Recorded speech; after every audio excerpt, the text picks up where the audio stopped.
Mazmur 91, dalam lindungan Allah. Orang yang duduk dalam lindungan yang maha tinggi dan bermalam dalam naungan yang maha kuasa akan berkata kepada Tuhan, tempat perlindunganku dan kubu pertahananku, Allahku yang kupercaya. Sungguh dialah yang akan melepaskan engkau dari jerat penangkap burung, dari penyakit sampar yang busuk. Dengan kepaknya ia akan menudungi engkau, di bawah sayapnya engkau akan berlindung, kesetiaannya ialah perisai dan pagar tembok. Engkau tak usah takut terhadap kedahsyatan malam, terhadap panah yang terbang di waktu siang, terhadap penyakit sampar yang berjalan di dalam gelap, terhadap penyakit menular yang mengamuk di waktu petang. Walau 1.000 orang rebah di sisimu dan 10.000 di sebelah kananmu, tetapi itu tidak akan menimpamu. Engkau hanya menontonnya dengan matamu sendiri dan melihat pembalasan terhadap orang-orang fasik. Sebab Tuhan ialah tempat perlindunganmu, yang maha tinggi telah kau buat tempat perteduhanmu.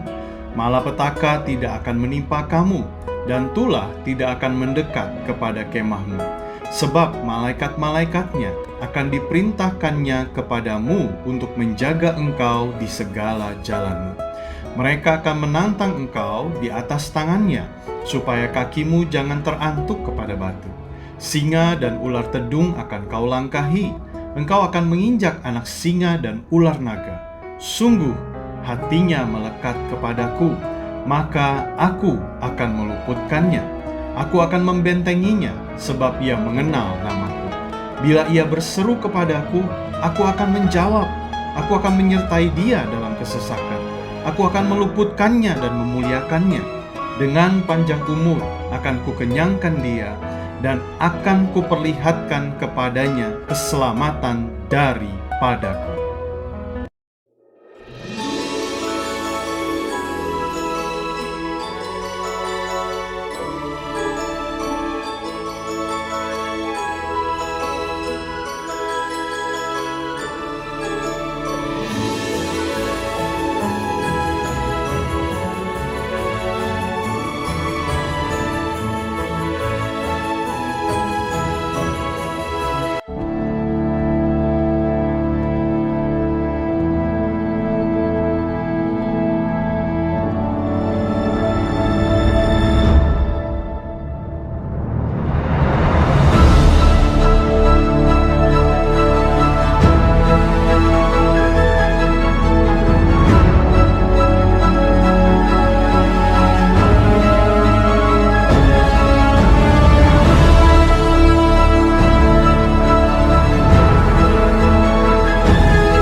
Apa kabarnya hari ini saudara?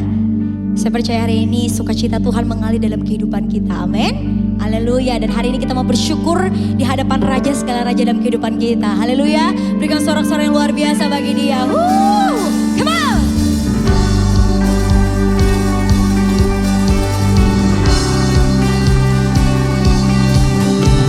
Thank you Jesus. Kami bersyukur Tuhan di dalam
Kami bernyanyi untuk Engkau Tuhan. Kami bermain musik untuk Engkau. Kami memuji untuk Engkau. Semuanya untuk Tuhan. Kami datang dengan padanya di hadapan Tuhan. Kami bawa seluruh hati, kehidupan dan keadaan kami. Karena kami tahu gak ada yang tersembunyi di hadapan Tuhan. Hari ini kami percaya Tuhan, baik yang di sini maupun yang di rumah, hadirat Tuhan tidak dapat dibatasi oleh apapun. Sebab itu saat kami membuka hati kami selebar-lebarnya buat Tuhan, kami tahu dan pasti kami percaya Tuhan, sesuatu yang baru, sesuatu yang luar biasa terjadi hari ini bagi setiap pribadi yang melihat tayangan ini, yang memberikan hatinya buat Tuhan. Apapun yang terjadi Tuhan, di hari-hari yang terjadi dalam kehidupan kami gak mau menggunakan kekuatan kami, tapi kami percaya ada kekuatan Tuhan yang tidak terbatas yang Tuhan berikan dalam kehidupan kami. Terima kasih Tuhan, kami bersyukur Tuhan punya Engkau. We thank you Jesus, we thank you Jesus.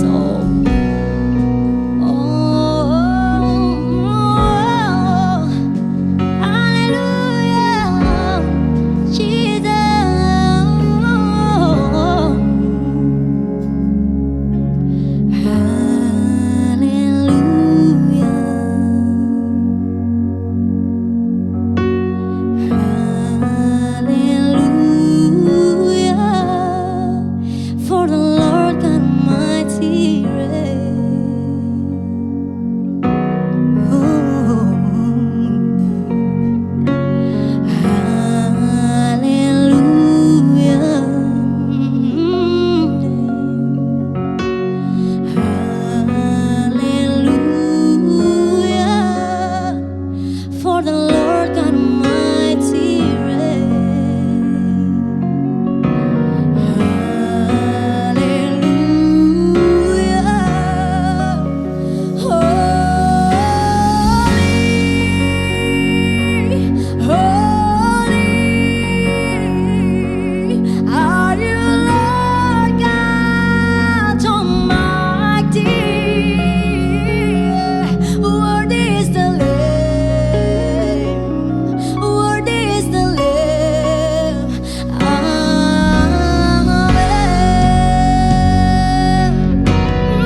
Shalom semuanya.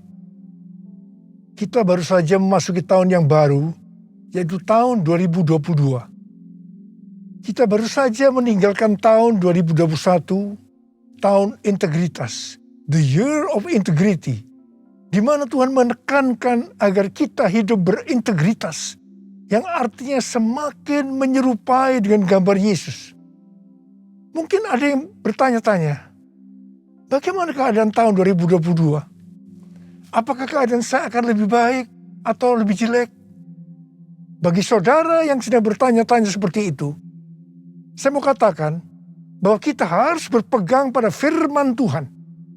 Sesuai dengan Ratapan 3 ayat 22 dan 23 yang berkata, tak berkesudahan kasih setia Tuhan, tak habis-habisnya rahmat-Nya, selalu baru tiap pagi, besar kesetiaanmu.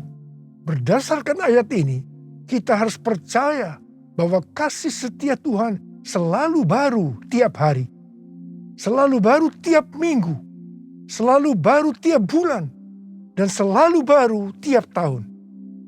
Karena itu, saya akan mengajak saudara-saudara untuk memperkatakan ini. Tuhan, saya percaya tahun 2022 akan lebih baik daripada tahun 2021. Karena kasih setia Tuhan selalu baru tiap hari, selalu baru tiap minggu, selalu baru tiap bulan, dan selalu baru tiap tahun. Kasih Tuhan tak berkesudahan, tak habis-habisnya rahmat-Nya, selalu baru setiap pagi, baru setiap pagi, besar setiamu Tuhan, besar setiamu, besar setiamu Tuhan, besar setiamu.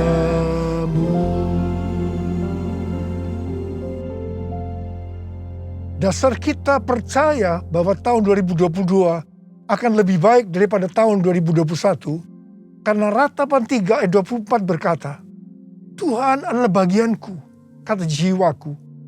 Oleh sebab itu, aku berharap kepadanya. Jadi karena kita akan selalu berharap kepadanya, maka kita akan berkata bahwa tahun 2022 akan lebih baik dibanding tahun 2021. Apa yang terjadi kalau kita berharap kepadanya? Yang pertama, sesuai dengan Yesaya 40 ayat 30 dan 31, maka orang yang berharap kepada Tuhan akan mendapatkan kekuatan yang baru, yang akan melebihi kekuatan orang-orang muda. Mereka seumpama Raja Wali yang naik terbang dengan kekuatan sayapnya. Mereka berlari dan tidak menjadi lesu. Mereka berjalan dan tidak menjadi lelah. Haleluya! Orang yang berharap Tuhan diperbarui kuatnya, terbang naik dengan sayap Raja Wali, berlari tiada penat, berjalan tiada lelah. Ajarku harap Kau Tuhan, ajarku harap Kau Tuhan, ajarku harap Kau Tuhan. Yang kedua, hal yang terjadi kalau kita berharap kepadanya sesuai dengan Mazmur 37 ayat 23 dan 24 yang berkata, Tuhan menetapkan langkah-langkah orang yang hidupnya berkenan kepadanya. Apabila ia jatuh, tidaklah sampai tergeletak, sebab Tuhan menopang tangannya. Orang yang hidupnya berkenan kepada Tuhan adalah orang yang berharap kepada Tuhan. Bagi orang yang seperti itu, Tuhan akan menetapkan langkah-langkahnya. Dan apabila ia jatuh, tidaklah sampai tergeletak, sebab Tuhan menopang tangannya. Perlu dicatat, sebagai orang-orang yang berkenan kepada Tuhan, kita bisa jatuh ke dalam berbagai macam kegagalan dan masalah. Tetapi Alkitab berkata, kita bisa jatuh, tetapi tidak sampai tergeletak, sebab Tuhan menopang tangan kita. Tuhan menetapkan langkah-langkah orang yang hidupnya berkenan kepadanya. Apabila ia jatuh, tak sampai tergeletak, sebab Tuhan menopang tangannya. Tangannya, oh tangannya, sebab Tuhan menopang tangannya. Apabila ia jatuh, tak sampai tergeletak, sebab Tuhan menopang tangannya. Sebab Tuhan menopang tangannya. Sebab Tuhan menopang tanganku. Sebab Tuhan menopang tanganku. Yang ketiga, hal yang terjadi kalau kita berharap kepadanya adalah sesuai dengan Yeremia 17 ayat 7 dan 8 yang berkata, diberkatilah orang yang mengandalkan Tuhan, yang menaruh harapannya pada Tuhan. Ia akan seperti pohon yang ditanam di tepi air, yang merambatkan akar-akarnya ke tepi batang air, dan yang tidak mengalami datangnya panas terik, yang daunnya tetap hijau, yang tidak khawatir dalam tahun kering, dan yang tidak berhenti menghasilkan buah. Haleluya! Yang keempat, hal yang akan terjadi kalau kita berharap kepadanya, sesuai dengan Mazmur 32 ayat 8 dan Mazmur 33 ayat 18, bahwa mata Tuhan tertuju kepada mereka yang takut akan Dia, kepada mereka yang berharap akan kasih setianya.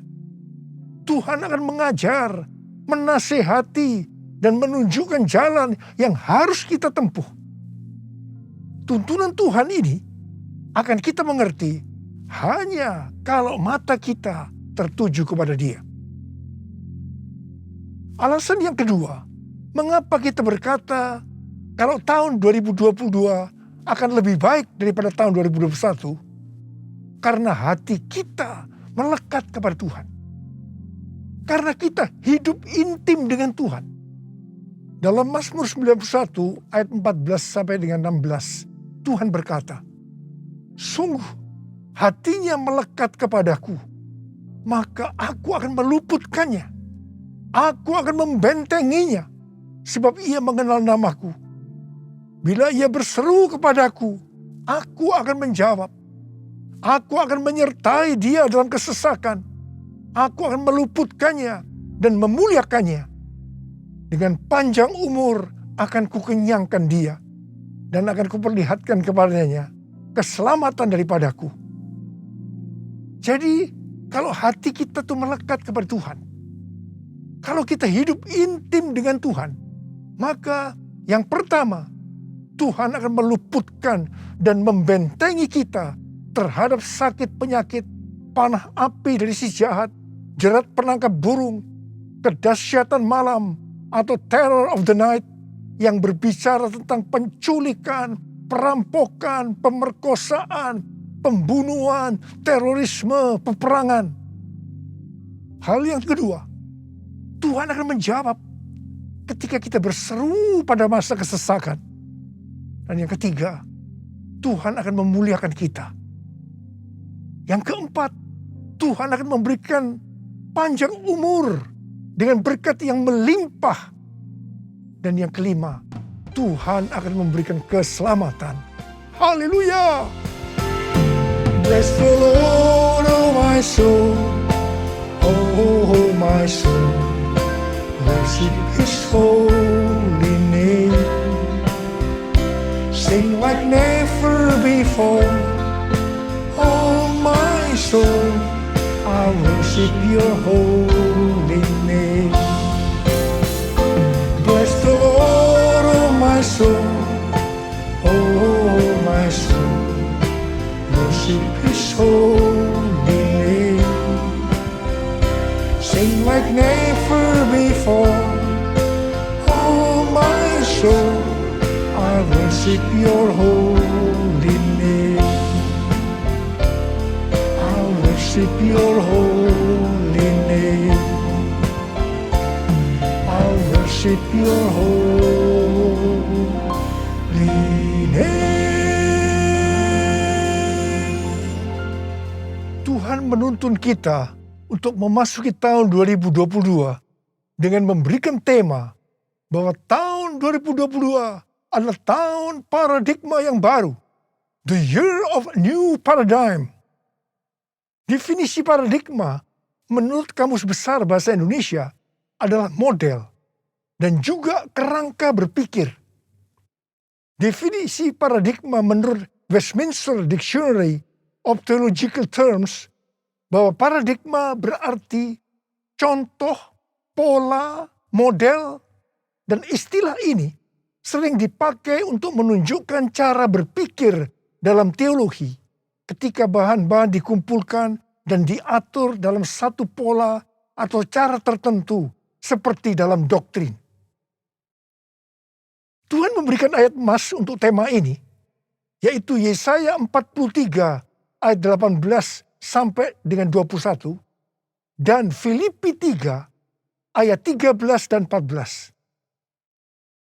Dalam Yesaya 43 ayat 14 sampai dengan 21, Tuhan berkata bahwa dulu orang Israel dibebaskan dari kejaran Firaun dan pasukannya dengan cara Firaun dan pasukannya mati di tengah-tengah Laut Merah. Tetapi sekarang orang Israel akan dibebaskan dari Babel dengan cara yang berbeda. Tuhan berkata, jangan ingat hal-hal yang dulu. Sekarang aku hendak membuat sesuatu yang baru. Kalau dulu Allah menyelamatkan Israel lewat jalan laut, sekarang Allah menyelamatkan Israel dengan cara yang baru. Allah akan menyelamatkan mereka lewat jalan di padang gurun dan sungai di padang belantara. Ini adalah paradigma yang baru. Bagian Tuhan adalah memberikan paradigma yang baru. Yang ada sesuatu yang baru, yaitu membuat jalan di padang gurun dan sungai di padang belantara, di mana pada waktu itu hal ini tidak mungkin bisa dikerjakan oleh manusia. Tetapi bagi Tuhan tidak ada yang mustahil. Katakan amin. Tujuan Allah menyelamatkan Israel dari Babel, yaitu karena mereka umat pilihan Tuhan. Dan yang ditetapkan untuk memberitakan kemasyhuran namanya. Demikian juga bagi kita, umat pilihan Tuhan. Pada tahun 2022 ini, Tuhan akan menolong dan membebaskan kita dari masalah-masalah yang terjadi dalam seluruh aspek kehidupan kita.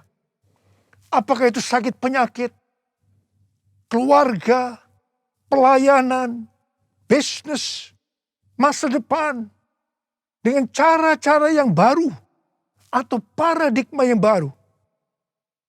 1 Korintus 2 ayat 9 berkata, tetapi seperti ada tertulis, apa yang tidak pernah dilihat oleh mata, dan tidak pernah didengar oleh telinga, dan yang tidak pernah timbul dalam hati manusia. Semua yang disediakan Allah untuk mereka yang mengasihi Dia. Apa yang Tuhan minta untuk kita lakukan? Kita harus memberitakan kemasyhurannya. Kita harus menyelesaikan amanat agung dalam era Pentakosta ketiga ini.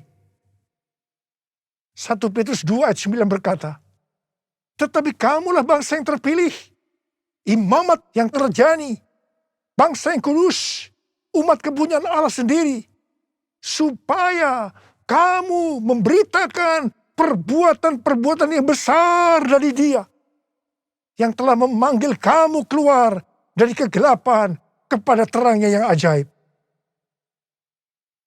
Memasuki tahun 2022 ini, kita akan melihat bahwa dengan adanya pandemi yang sampai sekarang belum selesai, maka cara-cara pelayanan di gereja berubah.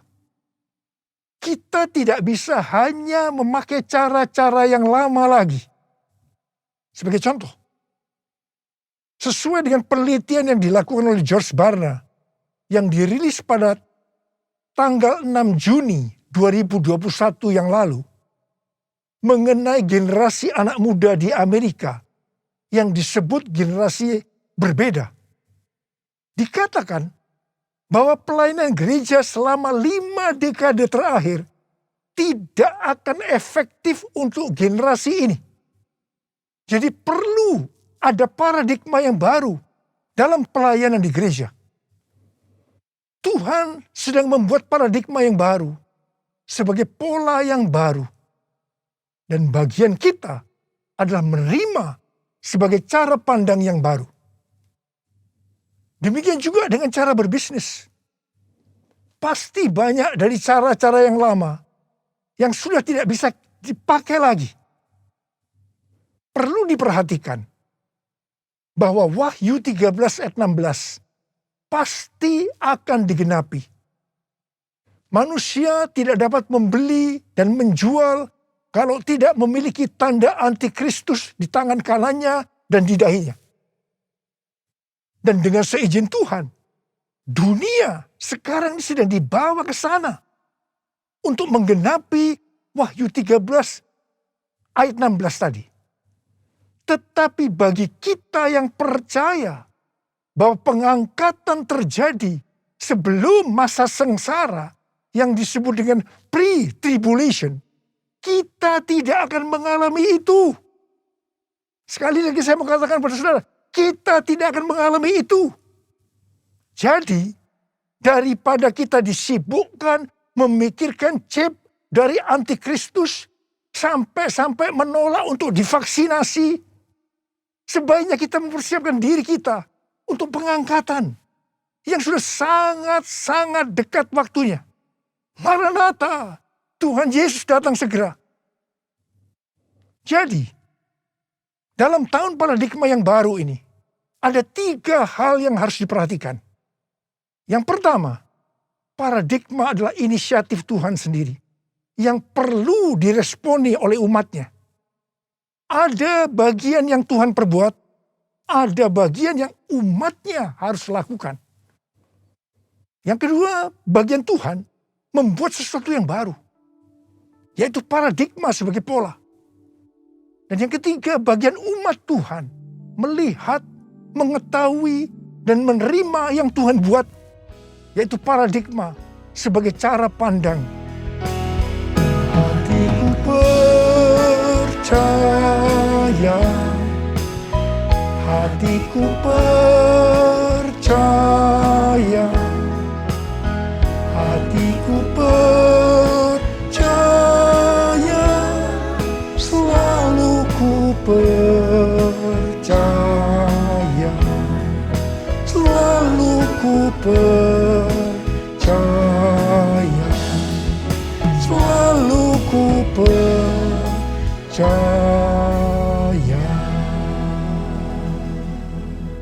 Sesuai dengan Filipi 3 ayat 7 sampai dengan 9, dikatakan titik tolak perubahan paradigma Paulus terkait dengan masa lalunya adalah karena pengenalan akan Kristus Yesus. Orang yang berjumpa dengan Tuhan Yesus seharusnya mengalami perubahan paradigma. Artinya memiliki paradigma yang baru. Untuk itu, sesuai dengan Filipi 3 ayat 13 dan 14 yang merupakan ayat emas kita tadi, Paulus melupakan apa yang telah di belakangnya dan mengarahkan diri kepada apa yang di depannya dan berlari-lari kepada tujuan. Artinya mengejar sekalipun menderita untuk memperoleh hadiah, yaitu panggilan surgawi dari Allah dalam Kristus Yesus. Kita juga harus berpikir tidak hanya masuk surga saja, tetapi masuk surga dengan hadiah berupa mahkota. Karena itu, mari kita responi ajakan Rasul Paulus untuk memiliki dan menghidupi paradigma yang baru. Memiliki paradigma yang baru dalam mengikut Tuhan adalah suatu keharusan. Sekali lagi, suatu keharusan. Firman Tuhan berkata, kita harus meninggalkan cara hidup yang lama ketika kita berbalik untuk mengikut Tuhan. Cara hidup yang lama atau paradigma yang lama, termasuk pola pikir, tutur kata, tingkah laku, dan perbuatan kita sehari-hari harus mengalami perubahan. Jadi, orang Kristen yang sudah lahir baru, tetapi masih memakai paradigma yang lama, perlu bertobat. Perlu bertobat. Apa yang Alkitab katakan tentang paradigma yang baru? Roma 12 ayat 2 berkata, janganlah kamu menjadi serupa dengan dunia ini, tetapi berubahlah oleh pembaharuan budimu, sehingga kamu dapat membedakan manakah kehendak Allah, apakah yang baik, yang berkenan kepada Allah, dan yang sempurna. Dalam bahasa Yunani, kata yang dipakai untuk budi adalah nous, yang artinya pikiran, akal budi, pola pikir atau mindset. Yang sama juga artinya dengan paradigma. Di sini Tuhan menghendaki agar kita memiliki pikiran atau paradigma yang baru. Supaya kita tidak sama lagi dengan dunia ini. Dan mengerti kehendak Allah. Sebelum bertobat, pola pikir dan cara hidup kita pasti sama dengan dunia ini. Tinggalkan itu. Tinggalkan itu. Masuk ke dalam paradigma yang baru. Ingat, paradigma yang lama akan menghambat kita untuk mengerti kehendak Allah. Ada pesan Tuhan yang kuat hari-hari ini.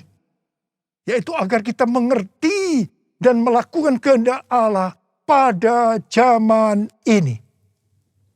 Bagaimana supaya kita memiliki pola pikir atau paradigma yang baru? Yaitu melalui firman Allah dan Roh Kudus. Karena itu baca Alkitab setiap hari. Renungkan, lakukan, dan saksikan. Dan selalu berkata, penuhi kami dengan Roh-Mu ya Tuhan. Biarlah kami dituntun dengan firman dan Roh-Mu. Pada akhirnya, diingatkan bahwa paradigma yang lama, yaitu pola pikir duniawi yang berdampak kepada kehidupan duniawi, akan berujung kepada kebinasaan, akan kehilangan keselamatan. Karena itu, miliki dan hidupi paradigma yang baru. Kita akan menjadi serupa dengan gambar Yesus. Kita menjadi orang yang berintegritas. Kita akan mencari dan memikirkan perkara-perkara yang di atas, bukan yang di bumi. Sehingga pada saat Tuhan Yesus menjemput kita, gerejanya di awan-awan, kita akan diangkat dan masuk surga dan akan bersama-sama dengan Tuhan Yesus selama-lamanya. Hosana, Hosana di tempat yang tinggi. Hosana, Hosana di hati yang suci. Hosana, Hosana di tempat yang tinggi. Hosana, Hosana di hati yang suci. Di hati yang suci.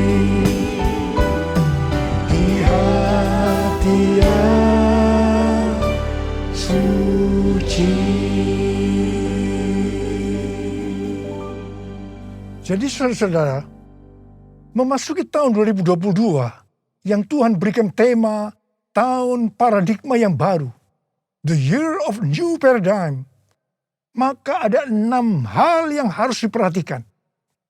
Yang pertama, Tuhan sedang membuat paradigma yang baru dan kita harus menerimanya sebagai pola pikir dan cara pandang yang baru. Yang kedua, Tuhan akan menolong dan akan membebaskan kita dari masalah-masalah yang terjadi dalam seluruh aspek kehidupan kita dengan paradigma yang baru. Dan kita harus mengerti dan menerimanya. 1 Korintus 2 ayat 9 akan kita alami. Yaitu apa yang belum pernah dilihat oleh mata, belum pernah didengar oleh telinga, belum pernah timbul dalam hati, akan kita alami. Karena kita mengasihi Tuhan Yesus. Tuhan mengingatkan kita, ini yang ketiga, sebagai orang Kristen yang sudah lahir baru, agar kita meninggalkan kehidupan duniawi yang disebut dengan paradigma yang lama, untuk masuk dalam paradigma yang baru, yaitu kehidupan surgawi. Yang keempat, untuk itu kita harus melupakan apa yang ada di belakang kita, yaitu kehidupan duniawi, dan mengarahkan diri kita kepada apa yang ada di hadapan kita, yaitu kehidupan surgawi, dan berlari-lari kepada tujuan, yang artinya mengejar sekalipun menderita untuk memperoleh hadiah berupa mahkota. Kita harus berpikir tidak hanya masuk surga saja, tetapi masuk surga dengan mendapatkan mahkota. Katakan amin. Yang kelima, kita harus meminta kepada Tuhan agar dipimpin dengan firman dan rohnya, supaya kita bisa memahami dan menghidupi paradigma yang baru. Yang keenam, dengan adanya paradigma yang baru ini, apa yang Tuhan minta kepada kita untuk dilakukan?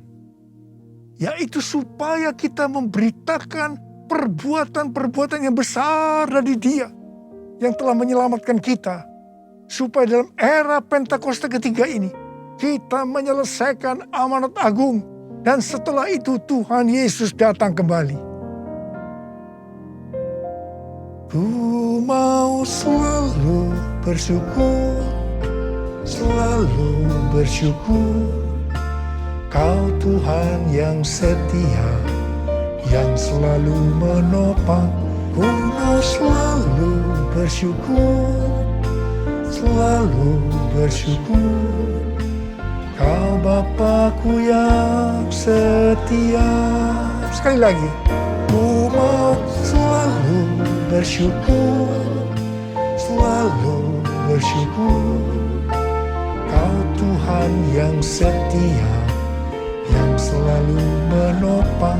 Ku mau selalu bersyukur, selalu bersyukur.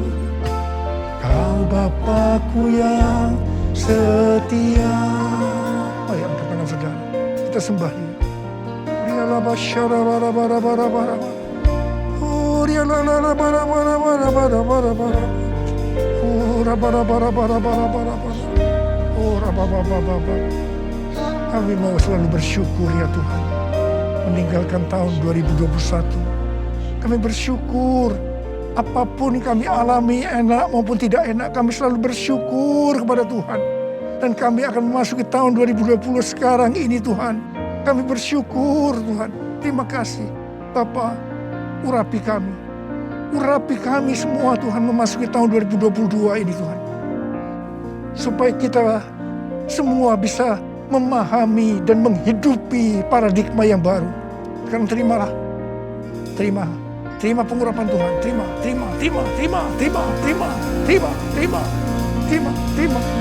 Tuhan, kami mengucap syukur ya Tuhan. Kami mengucap syukur ya Tuhan. Ku mau selalu bersyukur, selalu bersyukur. Kau Tuhan yang setia, yang selalu menopang. Ku mau selalu bersyukur, selalu bersyukur. Kau Bapakku yang setia, Kau Bapakku yang setia, Kau Bapakku yang setia.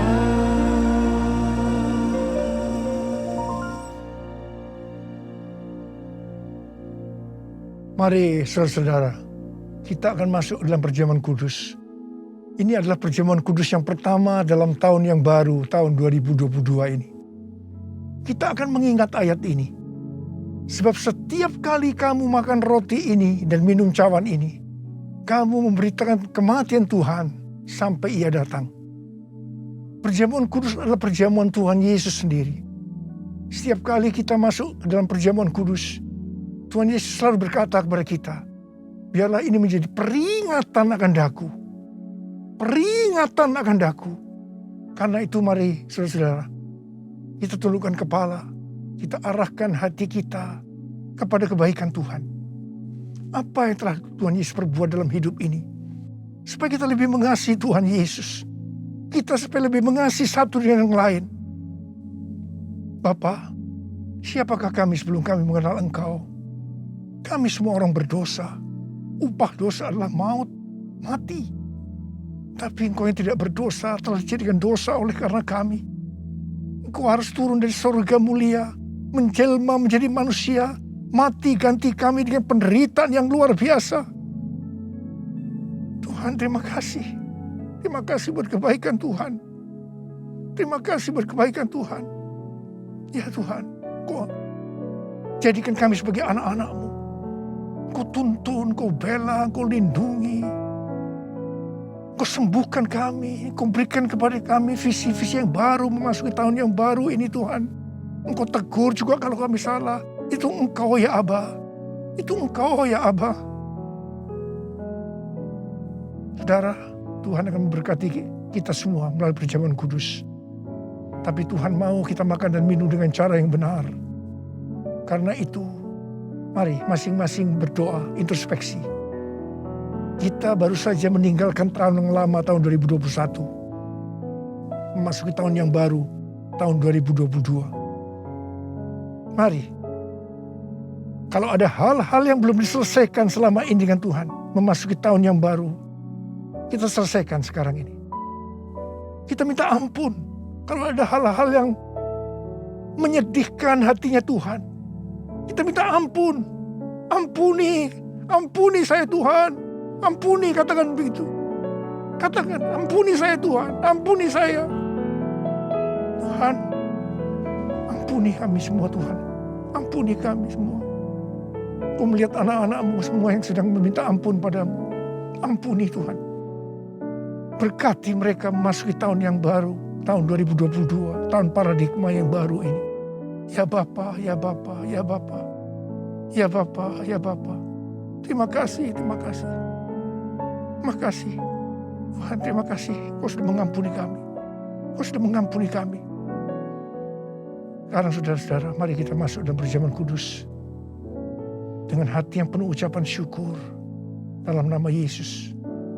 Amin. Sekarang,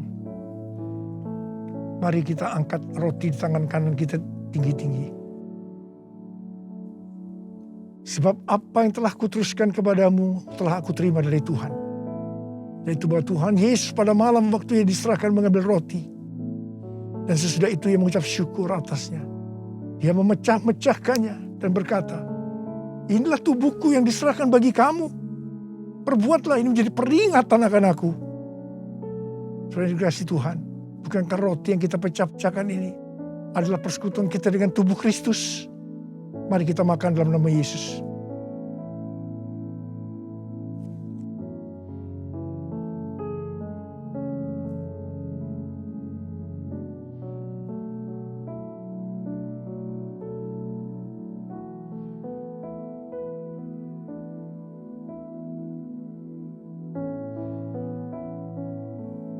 Angkat cawan di tangan kanan kita tinggi-tinggi.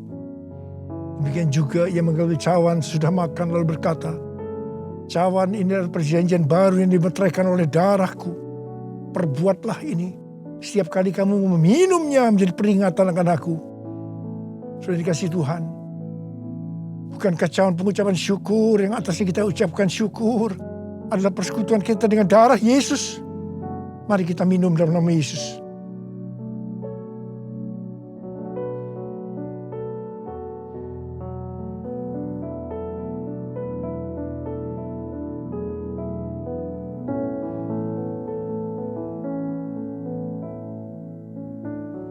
Mari angkat tangan kita. Ucapkan syukur dengan suara. Jangan diam. Jangan diam. Ucapkan syukur ya Tuhan. Terima kasih ya Tuhan. Terima kasih. Terima kasih ya Tuhan. Terima kasih ya Tuhan. Terima kasih. Oh ralabaya ralabarabarabarabara. Tuhan, kamu berdoa buat anak-anakmu semua ya Tuhan. Mereka semua sedang mengangkat tangan di hadapan-Mu Tuhan. Kamu berdoa bagi yang sakit. Sembuhkan mereka ya Tuhan. Sembuhkan mereka. Sembuh dalam nama Yesus. Sembuh dalam nama Yesus. Terima mujizat Tuhan. Terima. Oh Tuhan, terima kasih. Katakan terima kasih. Katakan terima kasih buat kesembuhan. Buat pertolongan Tuhan. Buat pemulihan. Katakan terima kasih. Terima kasih. Terima kasih. Terima kasih. Terima kasih Yesusku. Terima kasih Yesusku. Puji syukur hanya bagi Tuhanku. Terima kasih Yesusku. Terima kasih Yesusku. Puji syukur hanya bagi Tuhanku. Terima kasih Yesusku. Terima kasih Yesusku. Puji syukur hanya bagi Tuhanku. Terima kasih Yesusku. Terima kasih Yesusku. Puji syukur hanya bagi Tuhanku.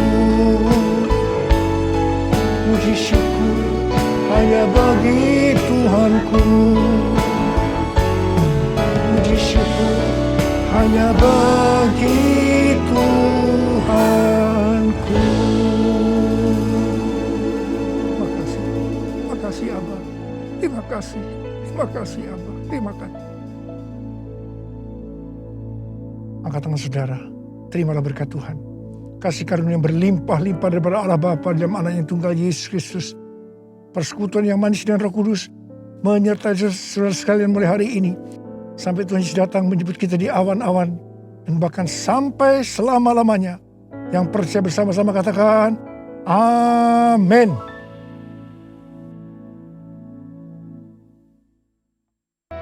Apa yang dimaksud dengan Pentakosta ketiga? Pentakosta ketiga adalah pencurahan Roh Kudus yang dahsyat di zaman sekarang melebihi yang terjadi di Azusa Street. Pentakosta ketiga akan mengakibatkan penuaian jiwa yang terbesar dan yang terakhir sebelum Tuhan Yesus datang kembali.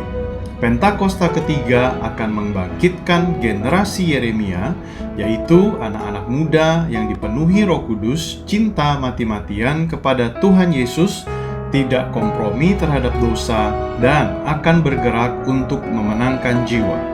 Pentakosta ketiga lahir di Indonesia dan bergerak ke bangsa-bangsa. Gerakan ini dari timur ke barat dan akan kembali ke Yerusalem. Pentakosta ketiga akan memberikan kuasa untuk menyelesaikan amanat agung dan setelah itu Tuhan Yesus datang kembali.